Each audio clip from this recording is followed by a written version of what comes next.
Apakah kamu percaya bahwa ada fenomena yang tidak dapat dijelaskan di dunia? Ini adalah pertanyaan yang telah membingungkan umat manusia sejak dahulu kala. Baik di peradaban kuno atau modern, aku akan memberitahumu hari ini bahwa film ini bukan hanya tentang hidup dan mati, baik dan buruk sifat manusia. Mari kita ulas cerita di balik film bersama-sama, mengungkap rahasia tersembunyi.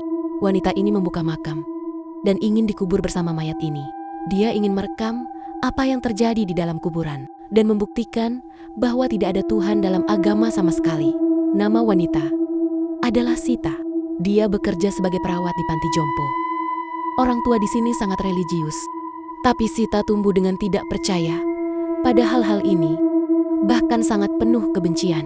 Sita lahir di keluarga seorang pengusaha toko kue, milik saudara laki-laki yang pemalu. Tapi orang tuanya sangat menyayangi mereka. Namun, pada hari itu, seorang tamu tak diundang datang. Pria itu memberi rekaman ke saudara Sita, dan dia mengatakan sesuatu yang sangat aneh. Jangan keluar, bahaya. Saat itu, Sita mengira pria itu gila. Tapi, setelah dia mengambil rekaman itu, Sita tiba-tiba menemukan seorang pencuri di toko. Dia memberitahu orang tuanya tentang hal itu. Orang tua bergegas keluar untuk menangkap pencuri. Tapi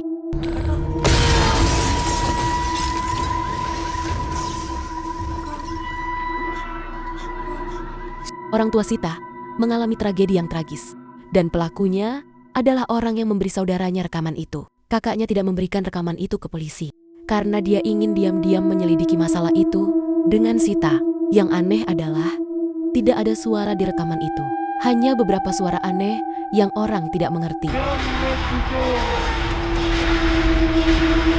Marok Bukta, siapa Tuhan? Itu adalah pertanyaan yang pertama yang akan diajukan kepada kita oleh malaikat di alam kubur. Setelah Sita dikirim ke panti asuhan, para guru di sini sering mengindoktrinasi mereka dengan budaya religius. Guru berkata bahwa kematian bukanlah akhir, tubuh akan tidur di kuburan sampai para malaikat datang menghakiminya. Jika mayat itu berdosa, para malaikat akan menyiksanya di makamnya. Sita tidak mempercayai sepatah kata pun tentang ini. Pria yang meledakkan orang tuanya pasti seorang ekstremis agama. Pria itu berpikir malaikat akan menyiksa mayat yang berdosa.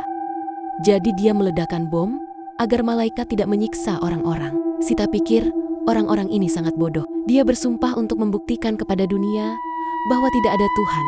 Jadi dia membawa saudaranya ke terowongan berhantu legendaris. Gelap dan dingin di terowongan.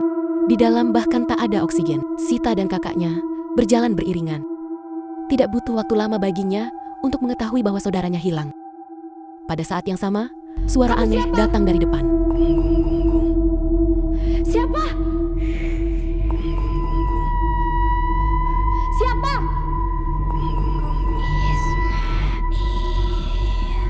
Di bawah menara barat, dia menoleh dan berlari.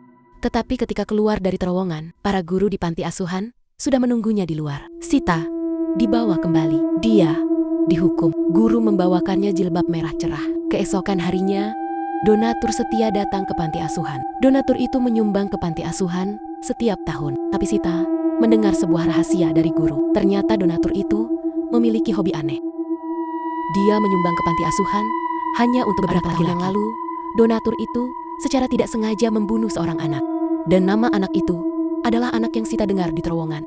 Yang lebih menakutkan adalah kali ini bos besar menyukai adik Sita. Sita pergi dan mencari donatur itu. Pengawal menghalangi Sita. Ia hanya bisa mendengar teriakan kakaknya yang berasal dari dalam. Para pengawal mengurung Sita di sebuah gubuk. Sita mati-matian lolos, berharap bertemu dengan guru panti. Untungnya, gurunya memiliki hati yang baik. Dia tidak hanya membantu Sita, tapi menyuruhnya untuk segera pergi dan memberi Sita uang untuk menyelamatkan kakaknya. Sita berhasil menyelamatkan kakaknya dari mobil donatur itu. Tetapi untuk sampai ke kota mereka, harus melalui terowongan itu. Begitu Sita masuk, dia mendengar tangisan bocah itu. Tapi dia adalah tangguh dan tetap masuk. Dia hanya berpikir suara itu dibuat oleh binatang. Sita mengambil senter kakaknya dan berjalan ke depan. Kamu dingin banget.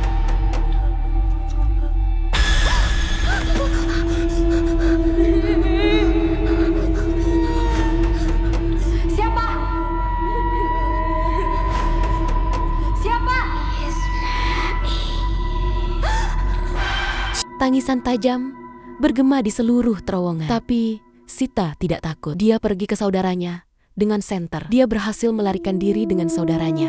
Sejak saat itu, kedua bersaudara itu mulai mengembara. Ketika dia dewasa, Sita bekerja sebagai perawat di panti jompo. Kakaknya menjadi pemandi jenazah. Dia pikir Sita menjadi perawat karena dia menyukainya. Tapi dia tahu bahwa donatur itu tinggal di panti jompo itu.